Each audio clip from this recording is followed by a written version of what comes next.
Autumn 1944. A crossroads in Lorraine, in eastern France. A German position has just been hit, hard, by an American attack, and the attack has done something that the German officer watching it cannot immediately explain. If you were a German company commander, you understood combat as a thing that flowed downward. You gave the orders. Your platoon leaders carried them out. Your section leaders executed. And the men, the ordinary riflemen, the Lancers, did what they were told, where they were told, when they were told, and they did it well, because they were superbly disciplined and superbly trained soldiers. But the intelligence of the operation lived at the top. The plan was in your head, and in the heads of your officers. The private did not need the plan. The private needed to know his part of it, and to do that part, and to trust that somebody above him was holding the whole picture together. This was not stupidity, and it was not contempt. It was structure. It was how armies had worked for as long as there had been armies. The officer thinks, the soldier acts, the distinction is the machine. And then you watched an American attack, and something was wrong with the picture, and it took you a while to understand what. You had killed their officer. You knew you had, because you had been watching, and you had seen the man who was clearly directing the assault go down early. In your army, in most armies, that is a significant event. Kill the officer, and the attack loses its brain.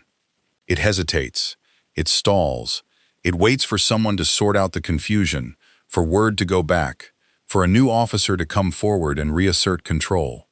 The American attack did not stall. It did not even pause. A sergeant took it over without a break in the rhythm. And when you looked more closely at what was happening, at how the Americans were moving, coordinating, calling for fire, adjusting, you saw something that genuinely did not compute. The ordinary soldiers knew the plan, not their piece of it, the plan. They knew where they were going and why and what was supposed to happen next and what to do if it did not. They were reading the ground. They were reading maps.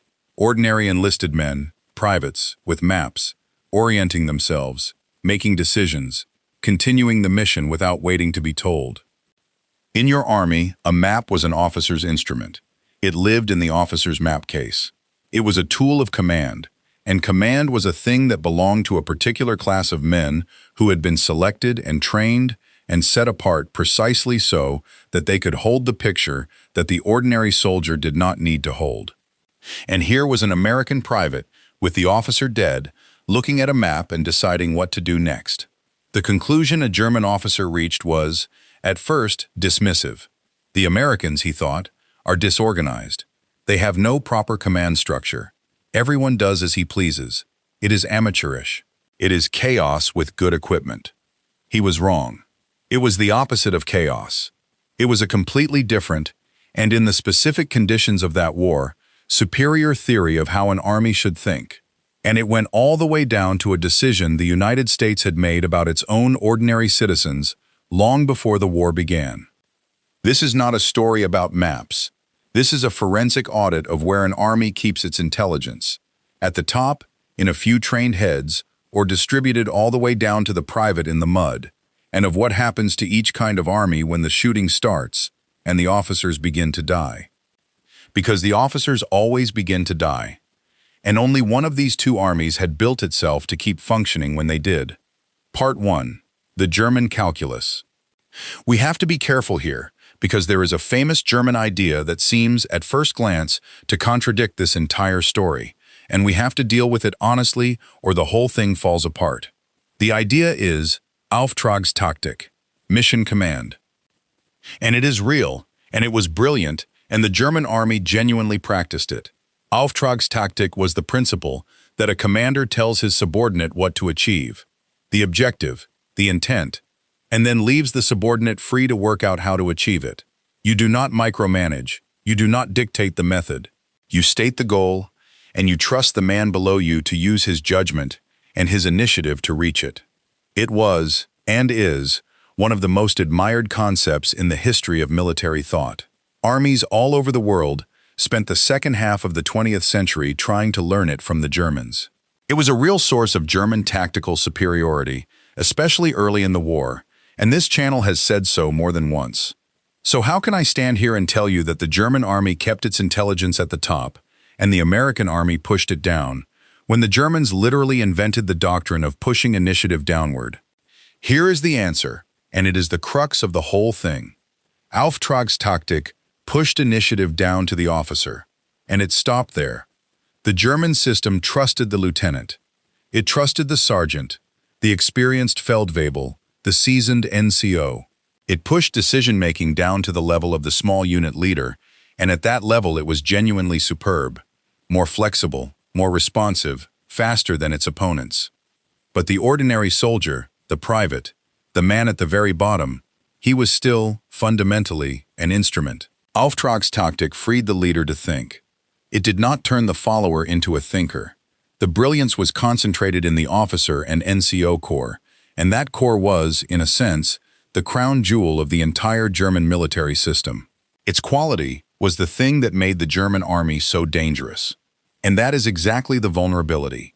Because when your intelligence is concentrated in your leaders, your army is only as durable as your leaders are. And leaders, in combat, are precisely the men who die fastest. The German officer led from the front. That was the tradition, and it was an honorable and effective tradition, and it was also a demographic catastrophe in slow motion.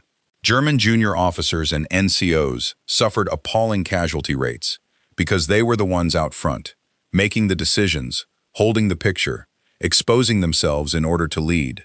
The very men in whom the army had concentrated its judgment were the men being killed at the highest rate. And here is where it becomes a spiral, because it feeds on itself. By 1944, the German officer corps and the NCO corps had been savaged. The magnificent, deeply trained, professional cadre of 1940 was largely gone, dead in Russia, dead in Africa, dead in Normandy. The replacements were younger, thinner, less experienced, given a fraction of the training their predecessors had received. The crown jewel was being ground away, and it could not be replaced at the rate it was being lost, because you cannot mass-produce a seasoned officer. It takes years. So the German army entered the final phase of the war with its intelligence concentrated in a class of men who were dying faster than they could be replaced, and with an ordinary soldier who had been trained, deliberately, to be an instrument rather than a decision-maker, and who therefore could not fill the gap when the decision-makers fell. Kill a German officer, and you did not just remove a man. You removed a portion of the army's actual thinking capacity, and there was less and less of it left each time. And there is a specific, brutal statistic hiding inside this, and it is worth making explicit because it is the mechanism of the whole tragedy. The German tradition demanded that officers lead from the front, physically in front. The lieutenant did not direct his platoon from a safe position at the rear. He was up ahead, visible, leading by personal example, because that was the German ideal of what an officer was. And it was, in fairness, an inspiring and genuinely effective way to lead men, right up until the machine gun opened up. The result was that German junior officers were killed and wounded at rates far higher than the men they led. In hard fighting, a German infantry company could go through its officers again and again. A lieutenant would last, in some periods and places, a matter of weeks before he was hit, and the next one would take over, and last a few weeks, and be hit. The army was feeding its most valuable and least replaceable people into the front of the meat grinder, by design, as a point of honor. And every one of those men had taken years to make. A German officer was the product of a long, deep, expensive process of selection and training and cultivation. He could not be replaced in weeks. He could only be replaced by someone less finished, less experienced, less capable, who would then also lead from the front, and also be killed, and be replaced by someone less capable still. This is a downward spiral with no bottom. Each turn of it lowered the average quality of the German leadership, which lowered the effectiveness of the units, which raised the casualties, which killed more leaders, which lowered the quality further. The Germans were caught in a machine of their own devising, and the machine ran on exactly the men they could least afford to lose. Kill a German officer, and you did not just remove a man, you removed a portion of the army's actual thinking capacity, and there was less and less of it left each time, and the way the army fought guaranteed that you would get the chance to kill a great many of them. That is the German calculus. A brilliant doctrine of initiative that reached down to the officer and stopped. A crown jewel leadership cadre that led from the front and died from the front. And an ordinary soldier who was superb at executing and had never been asked, or trained, or trusted to do the one thing that the collapsing army now most desperately needed, to think for himself when the man above him was dead. Now let us look at the American private with the map. Part 2. The American answer. The American soldier who picked up the mission when his officer fell was not improvising. He was doing exactly what he had been built to do, and to understand why he could do it, you have to go back before the war, before the army, to the country that made him. America was, by 1940, a mass-literate, mass-schooled, mass-mobile society in a way that had few parallels on Earth. Public education was widespread, literacy was high, and, this matters more than it sounds, it was a nation of drivers, a nation where ordinary people routinely read roadmaps, navigated, went places on their own initiative, figured things out without asking permission from a superior. The raw material of the American Army was a population accustomed, in civilian life, to a degree of individual autonomy and practical problem-solving that the more hierarchical societies of Europe simply did not cultivate in their ordinary people. And the American Army took that raw material and built a doctrine on top of it that pushed intelligence downward not just to the officer, but all the way to the bottom. The American soldier was taught to read a map, not as a specialist skill for a select few, but as a basic, expected competence for the ordinary rifleman. Map reading, land navigation, the use of the compass, the reading of terrain. This was infantry training for everybody. The private was expected to be able to orient himself, to know where he was, to understand the ground. And more than that, he was told the plan. American operational practice placed real emphasis on making sure that soldiers well down the chain understood not just their immediate task, but the larger intent, where the unit was going, what the objective was, what the point of the whole thing was. The famous American phrase, drummed into soldiers, was that every man should know the mission, so that if everyone above him became a casualty, he could still carry it out. Think about what that sentence contains. If everyone above him became a casualty. The American Army planned, explicitly, as a matter of routine training, for the death of the entire chain of command above the individual soldier, and it prepared that soldier to keep going anyway. This is the deepest possible expression of the idea we have been tracing through this entire series. The Americans looked at the problem of officer casualties, the same problem every army faced, the same problem that was hollowing out the German officer corps, and instead of simply mourning it or accepting it, they engineered around it.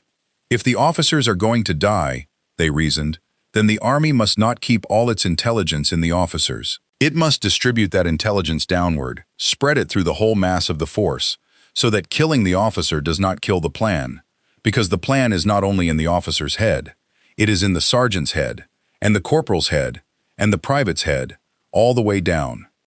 An army organized that way has a property that is almost biological. It is resilient in the way a living organism is resilient. You can cut pieces out of it and it keeps functioning, because no single piece holds anything the others cannot replace. Kill the lieutenant and the sergeant steps up, already knowing the plan. Kill the sergeant and the corporal steps up, already knowing the plan.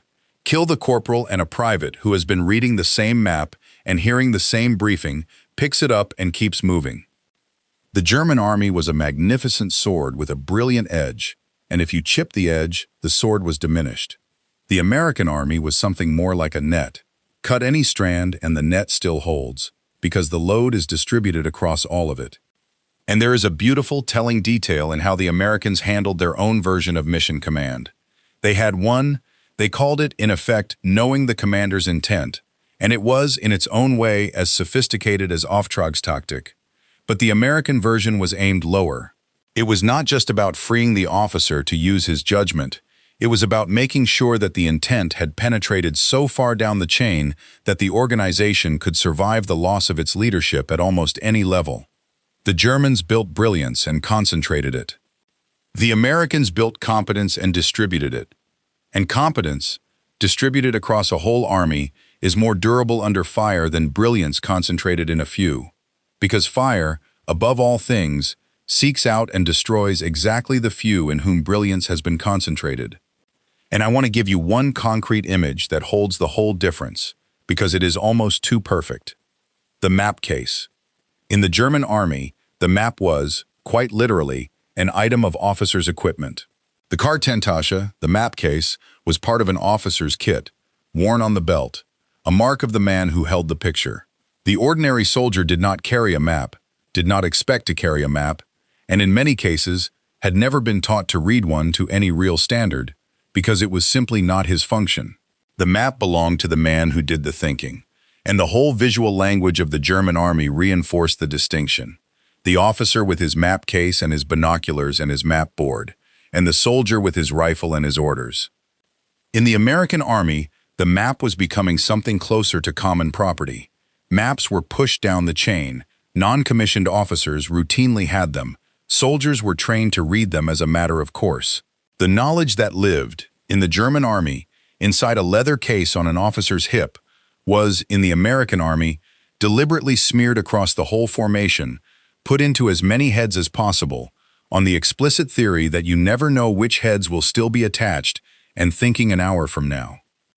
One army treated the map as a symbol of authority, to be held by the few. The other treated it as a tool of survival, to be distributed to the many.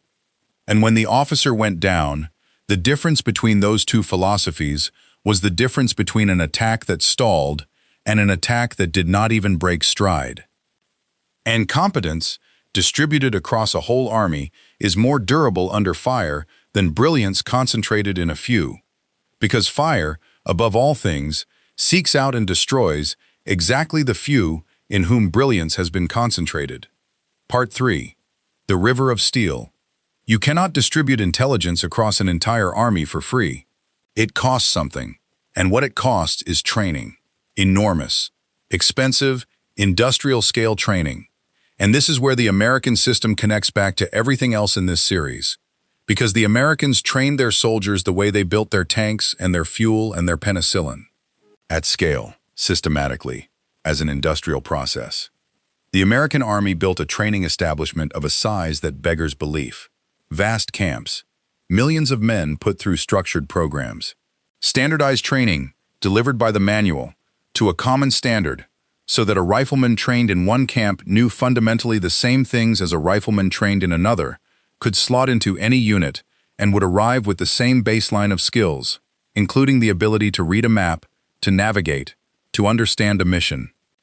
And here is where American culture and American industry reinforced each other in a way Germany could not match. The American training system rested on a foundation of near-universal literacy.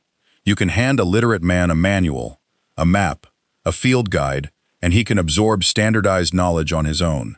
The United States printed and distributed technical manuals, field manuals, and training material on a colossal scale, in plain language, often deliberately simplified and illustrated so that the average soldier could learn from them directly. The Army even used comic strip formats and cartoons to teach maintenance and procedures, because it had understood that the goal was not to impress anyone, but to get knowledge into the largest possible number of ordinary heads as efficiently as possible. That is the same instinct as the flathead engine and the interchangeable part. Make it simple enough that an ordinary man can master it. Do not build a system that requires a genius. Build a system that works when operated by the average person, and then produce the average person in millions. The Germans, with their tradition of the deeply trained specialist and the master craftsman and the elite officer, produced extraordinary individuals. But extraordinary individuals cannot be mass-produced, and a war of this scale is, above all, a problem of mass. Germany needed millions of capable soldiers and could only produce so many exceptional ones, and as the exceptional ones died, the average quality fell, because there was no system for rapidly lifting the ordinary man to a high standard. The whole German model was built around selecting and cultivating the few. The American model was built around lifting the many, and a war fought by millions is won by the average quality of the millions, not by the peak quality of the few. And there is a hidden ingredient in the American mixture that deserves its own moment, because it is the thing that made the whole approach possible, and it is the least military thing imaginable. Ordinary American civilian life was, itself, a kind of training. The young American who arrived at the induction center had, very often, already driven a car, already fixed an engine, already read a road map to get somewhere, already operated machinery, already held a job that required him to solve practical problems on his own, without a supervisor standing over him. He had grown up in a society that expected the ordinary person to be mobile, self-directed, and mechanically capable, a society of automobiles and mail-order catalogs and public schools and endless practical self-reliance. He did not arrive as raw clay. He arrived already half-formed into exactly the kind of soldier the American system wanted, one who could be handed a map and a mission and trusted to work things out. The German conscript, drawn from a society that was more hierarchical, more deferential, where the private motor car was rarer and authority was more absolute, and the ordinary person's sphere of independent decision was narrower, arrived as superb raw material for a different kind of army, an army of disciplined execution, of magnificent obedience, of the soldier as instrument, which is exactly the army Germany built, and exactly the army that could not cope when its thinking class began to die. Two societies, two kinds of raw human being, two armies that fit their societies like a hand fits a glove. And when the officers started to fall, it was the army made of self-reliant civilians that kept moving, and the army made of magnificent instruments that stalled. By the later part of the war, the difference was stark and compounding. American units absorbed casualties, took in replacements, and kept functioning, because the replacement arrived already trained to the same standard, already able to read the same map, already carrying the same baseline. The unit's capability degraded gracefully. It bent, it did not break. German units, taking casualties among their irreplaceable trained leaders and filling the gaps with hastily trained replacements, degraded far more sharply. The veteran corps thinned, the average quality dropped, and the beautiful machine of Auftragstaktik, which depended on the high quality of the small unit leader, began to lose the very thing it depended on. The Americans had built a system that made ordinary men reliably competent and then produced ordinary men without limit. The Germans had built a system that made some men extraordinary and then watched, unable to stop it, as those men were killed. Part 4. The German Realization. The Germans noticed. They always noticed. And the German assessments of the American soldier are a fascinating, contradictory, revealing document, because they contain both the contempt and the dawning respect, sometimes in the same report. Early on, and persistently, the contempt dominated. German officers found the American soldier undisciplined by their standards, casual, unmilitary, insufficiently deferential, sloppy in the field, given to complaining and to a kind of individualistic looseness that offended the Prussian soul. They noted, correctly, that the American was often less skilled as a pure infantryman than a German veteran, less able in the specific crafts of fieldcraft and close combat that the German army prized. And from that, they frequently drew the wrong conclusion. They concluded that the American army was second-rate, sustained only by its overwhelming material superiority, that if you stripped away the tanks and the artillery and the air power and the endless supply, the American soldier would be revealed as an amateur. But the more perceptive German officers saw something else, and it troubled them, and they wrote about it. They saw that American units were strangely hard to break, that you could inflict serious losses, kill the leadership, disrupt the plan, and the American unit would reconstitute itself and keep coming, that there was a resilience there, a refusal to collapse, that did not match their theory of the Americans as brittle amateurs. They saw that the American army learned, fast, that a green American unit that survived its first battles became, quite quickly, a formidable one, that the Americans had some capacity to convert inexperience into experience at a rate the Germans found difficult to explain, because in the German model, experience was a slow, precious accumulation and could not be rushed. What the Germans were seeing, without quite having the words for it, was the resilience of the distributed system, They were seeing an army that did not keep its intelligence in a few heads, and that therefore could not be decapitated, and that could absorb the loss of its leaders and keep thinking, because the thinking was spread out, redundant, distributed through the whole mass. And they could not copy it, for the same reason they could never copy any of the things in this series. Not because they did not understand it.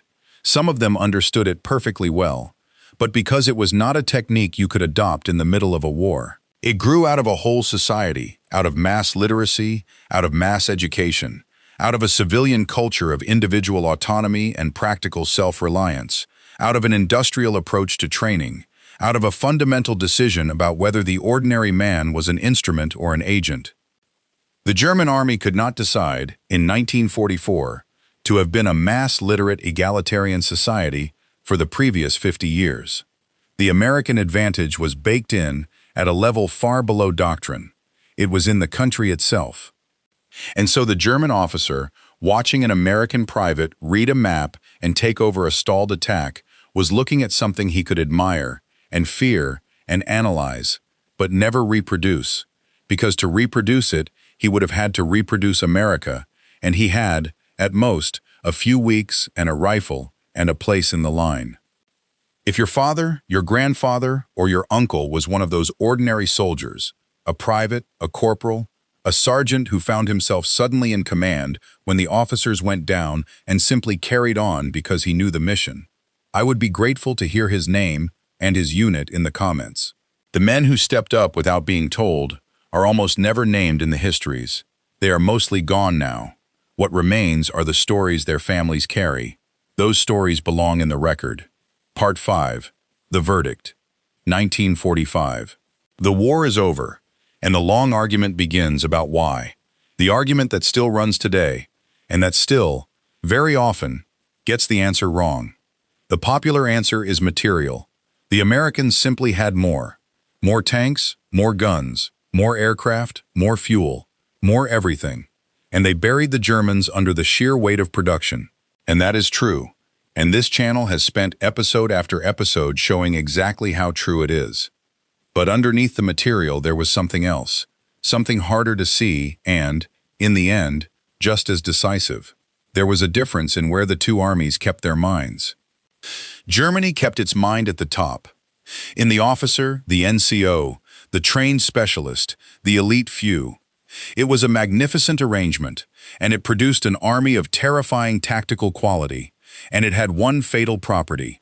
It could be decapitated. Every officer killed was a piece of the army's intelligence permanently lost, and the officers were killed constantly, and by the end, the army was a body whose brain was being cut away faster than it could regrow. America kept its mind everywhere, distributed, redundant, pushed down to the private with the map, spread so thin and so wide that there was no head to cut off. You could kill any individual, and the intelligence survived in the men around him. It was less brilliant at any single point, and far, far more durable across the whole. So here is the verdict. The German army was smarter at the top, and the American army was smarter all the way down, and in a long war of attrition, in which the top is precisely what gets destroyed first, the army that is smarter all the way down wins. The German officer who watched an American private pick up a map and continue a leaderless attack thought he was watching indiscipline. He was watching the future of war. He was watching an army that had made every man a custodian of the plan, so that no single death could ever break it. They killed the officer, and the attack kept coming. That was the whole thing. That was the answer to a question the German army never even knew it should have been asking. Not how do we make our leaders brilliant? They had solved that, better than anyone. But what happens to us when our brilliant leaders die? The Germans had no answer to that question. The Americans had made sure they would never have to ask it. The Germans could afford genius at the top. The Americans made sure they would never depend on it. If this forensic audit gave you something to think about, hit the like button. It keeps this channel visible to the people who want the history the way it actually happened. Subscribe if you want the next audit, because there are more of these, more systems, more decisions, more of the invisible, unglamorous machinery that decided who won. And remember this about the man who picked up the map. Nobody made a film about the private who found himself, suddenly, with every officer dead, holding the whole thing in his hands. A 19-year-old who had been a clerk or a farmhand or a student 2 years before, standing at a crossroads in France with a map and a decision, and no one left to tell him what to do. He was not trying to be a leader. He had never asked to be one. But he knew the mission, because somebody had made sure he knew it, and so when the moment came and there was no one else, he looked at the map and he worked out where to go, and he said, "Follow me." And they did. They deserved to be remembered by name, by unit, and by the quiet, staggering competence of ordinary men who had been trusted, trained, and told the plan, and who, when everything above them was gone, simply picked it up and carried it the rest of the way.